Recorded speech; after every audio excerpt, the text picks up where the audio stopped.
¿Qué tal, estimados amigos de las redes sociales, en especial a la comunidad de YouTube? Acá estamos nuevamente realizando comentarios, algún análisis breve, algunas reflexiones acerca de la realidad desde un abordaje marcial. Bueno, en esta ocasión quiero referirme a lo que fue este entredicho o este suceso que se generó a través de una entrevista entre los presidentes de Argentina y de Colombia, el presidente Javier Milei de Argentina y el presidente Petro de Colombia.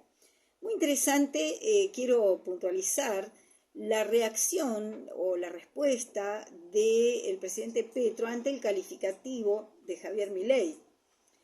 Javier Milei lo calificó como un presidente con rasgos de tiranía, ¿no? Un presidente puntualmente comunista, asesino y responsable del hundimiento de la economía de su país, o sea, Colombia. Bueno, el presidente Petro tuvo una reacción muy efusiva, se molestó muchísimo, se incomodó y lo trasladó al ambiente diplomático para darle seriedad y notoriedad a su respuesta. Es muy interesante porque lo que le sucedió a Petro es común entre los comunistas, es el perfil del comunista, y más en estos tiempos.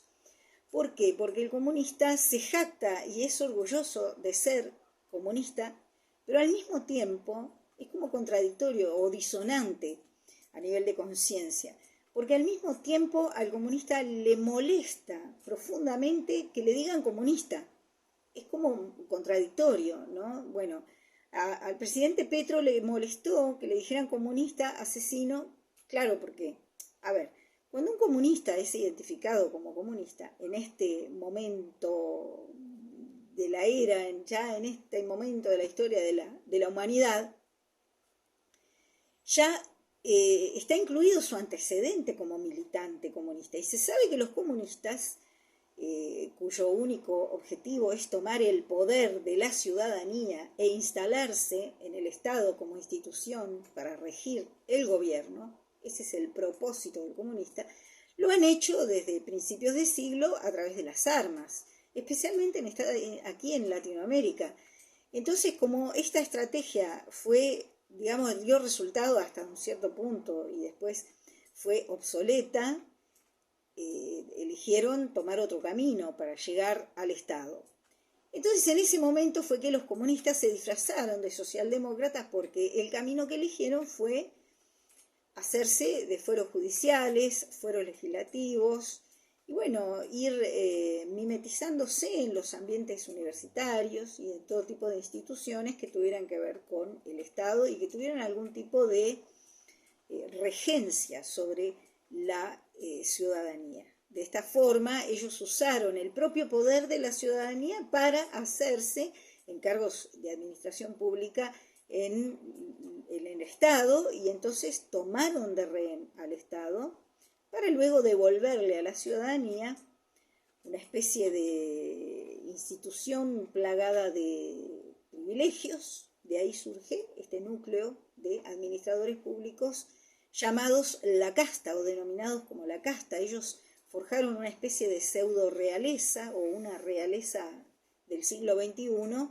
siglo XX-XXI, para poder devolver esa administración impregnada de tiranía. Ya una vez instalados en el Estado y ya regentes como gobierno, no les interesa la opinión del ciudadano, solamente quieren seducirlo para ser elegidos y ser puestos ahí, porque se sabe que el poder genuino está en la ciudadanía. Es muy curioso cómo es usado el poder de la ciudadanía en su contra, en la contra de la propia ciudadanía, por estos villanos, por estos delincuentes, estas personas que son reos instalados en un sitio donde usan el poder de la ciudadanía para ejercerlo como propio. Se apropian de cualquier habilitación que se les dé en confianza como administradores públicos, convirtiendo esa confianza en un privilegio, creyéndose ellos el Estado. Es muy curioso este proceso que se dio desde algún tiempo, desde que dejó de funcionar la guerrilla, porque en principio este poder fue tomado o se intentó tomar a través de la fuerza militar, a través de la guerrilla. Y cuando la guerrilla ya no dio resultado, entonces hubo que usar otras estrategias. Muy bien planteado, muy bien ejecutado, pero bueno, ahora con las redes sociales y la información que se difunde y que se va diseminando y se va transmitiendo de forma tan fluida a través de las redes sociales especialmente, no tanto a través de los medios de comunicación tradicionales, porque esos están como también contaminados de esta codicia, esta gente que ha impregnado a todo lo que depende del Estado, o todo lo que es el Estado, lo ha hecho mucho más grande, lo ha incrementado, lo ha hecho crecer al Estado, justamente con el propósito de monopolizar funciones, alimentar a la casta y ejercer esa tiranía en beneficio de unos pocos. Genial, esto impresionante cómo en cada palabra y en cada expresión de los comunistas actualmente, ellos se ponen más en evidencia, porque hoy a través de los medios de comunicación, especialmente las redes sociales, como les decía recién, esto, claro, se pone en evidencia porque la gente ya los reconoce, ya los sabe identificar, son ellos más identificables, porque lógicamente no cambian las estrategias y bueno, ya son estrategias obsoletas. Por ejemplo, esto de mentir sobre los datos de pobreza, sobre los datos de prosperidad en general, los puntos de referencia que podemos tomar para evaluar si un país prospera o no, ellos como toman cuenta del organismo del Estado que está encargado de hacer estas estadísticas y estos estudios y bueno, y brindarle esa información a la ciudadanía, entonces tomaron la potestad de mentirle al ciudadano con datos falsos sobre la prosperidad de la ciudadanía. Y es muy interesante porque es todo parte de un perfil típico comunista, que bueno, no le gusta ser identificado como comunista porque la gente ya sabe que los comunistas hicieron guerrilla, que tomaron como rehén al Estado y que también se valieron de usar como escudo a la ciudadanía, diciéndole por una parte que defienden los derechos y con eso los convencen de que los tienen que votar. Entonces, por una parte los usan como escudos para cualquier intelecto o fuerza, sea política, incluso militar, que pueda percatarse de esta maniobra y pueda querer defender al Estado y a sus ciudadanos, sino también que lo usa, no solamente lo usa como escudo, sino que lo usa para también seducir a la voluntad popular, de ahí el populismo, ¿no? Usan esta falacia digamos, de héroes defensores de los derechos humanos y los derechos del pueblo, para que la gente los vote y ellos estar situados ahí en ese lugar que necesitan para que después tomar, digamos, ese poder situados en ese sitio de administrador público. Esto sucedió en todos los estados en donde los comunistas accedieron a través del voto justamente de la ciudadanía, accedieron a estos cargos de administración pública, o sea, se han convertido en empleados públicos gracias al poder genuino del pueblo, ¿no? Ya después, con mucho despotismo, han usado esos cargos para hacerse de privilegios. Bueno, en realidad la reacción o la respuesta que dio Petro no es de esperarse, o sea, no es más que parte del perfil de un presidente o de un comunista, ¿no? Sea presidente o no.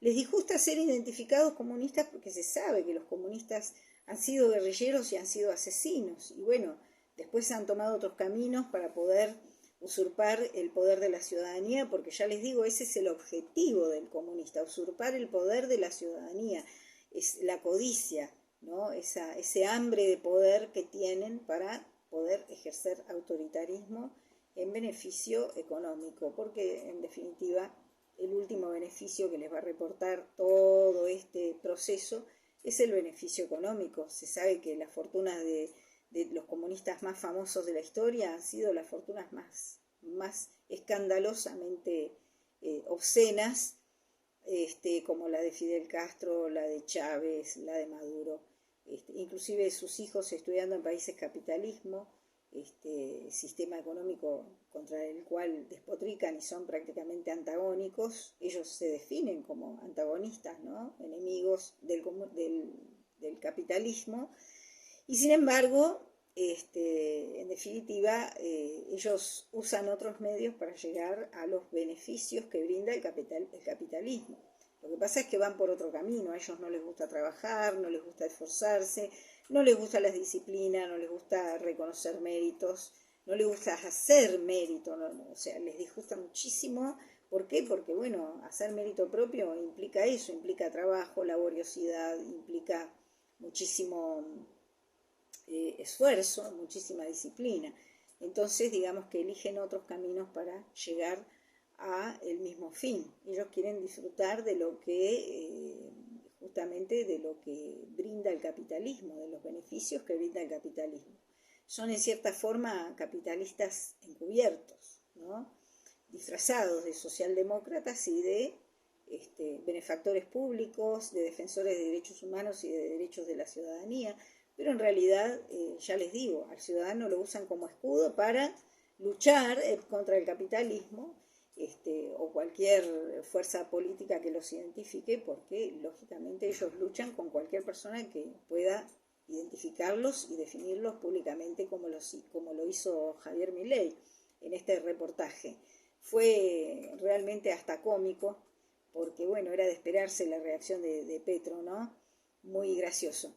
En fin, esa es nuestras reflexiones acerca de la realidad con un abordaje marcial, porque es hora de que el artista marcial se ponga el dobok, o sea, se coloque su investidura. ¿Qué quiere decir esto? Se exprese y pueda expandirse hacia la realidad real, salir fuera del recinto de práctica y pueda ir al campo de batalla. El campo de batalla hoy puede ser, propiamente dicho, el campo de batalla, o puede ser la sociedad misma, que es un campo de batalla en donde hay una puja muy grande de ideologías y de tendencias políticas, pero en definitiva todos los seres humanos estamos de acuerdo en que preservar los principios y valores humanos es lo principal. De ahí ya después la religión y el partido político por el cual uno simpatice es secundario. La prioridad es preservar la libertad en cualquier caso. ¿Para qué? Bueno, para sobrevivir. Y el arte marcial es el arte de la supervivencia. También es el arte del servicio, por eso estamos brindando este servicio a la comunidad, que es de reflexión, de discernimiento. Es un servicio propio de un artista marcial que entiende y que asume y que puede, por otro lado, desarrollarse como un individuo en su cuerpo social y puede llevar este servicio de comunicación a la sociedad. Porque hoy la tarea de expandirse marcialmente hablando no es llegar a otros países o ir a otros gimnasios y tener más alumnos. Esa etapa ya se dio a principios de siglo inclusive, y bien, ya se concluyó. Hoy por hoy un artista marcial que se precie de expandir el arte marcial y de crecer y de expandir su habilidad y su destreza como artista marcial tiene que entender que tiene que expandirse no a otros países o a otros gimnasios o tener más alumnos, sino que tiene que expandirse a otros ámbitos de su vida cotidiana y la de sus congéneres. Así que por acá estamos llegando al final del video. Vamos a tener otros videos eventualmente, ocasionalmente, sobre eventos de toda naturaleza que puedan llegar a generarse en la realidad, porque esta es justamente un espacio para lo que es la realidad marcial.